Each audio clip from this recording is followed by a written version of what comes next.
président peut dire je ne reçois pas mes collaborateurs. Moi, je suis ministre. Comment est-ce que je peux rentrer dans mon département et dire je ne veux pas voir les membres de mon cabinet? Je vais travailler comment? Le président travaille avec le gouvernement. S'il ne veut pas de gouvernement, il renvoie. Mais ce n'est pas possible qu'il ne rencontre pas les membres du gouvernement, ce n'est pas possible. Sinon, qui préside le Conseil des ministres?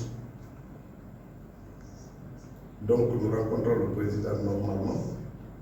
Ceux qui ont des rendez-vous ou des dossiers à traiter directement avec lui, le traitent avec lui, après le Conseil.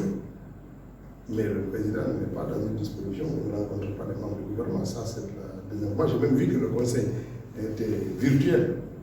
Ce qu'il faut comprendre, c'est que depuis que nous sommes arrivés ici, que ce soit le Conseil des ministres, que ce soit le Conseil interministériel, il y a toujours la possibilité d'avoir accès quand vous n'êtes pas à Conakry.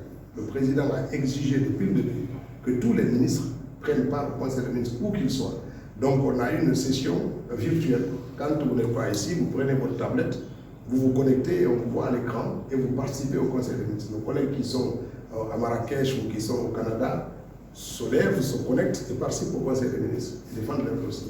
Donc quand un ministre n'est pas là, c'est pour ça que vous voyez souvent sa communication alors qu'il n'est pas physiquement présent en Guinée, parce qu'ils prennent part virtuellement. Et ça, c'est normal, depuis que nous sommes ici.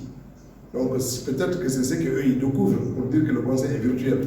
Mais le Conseil, il est physique et virtuel pour ceux qui ne sont pas ici. Donc voilà, il n'y a pas d'épidémie qui justifie qu'il soit virtuel. Si le président n'est pas disponible pour un conseil, il l'annule purement et simplement. Ça fait partie de ses pouvoirs.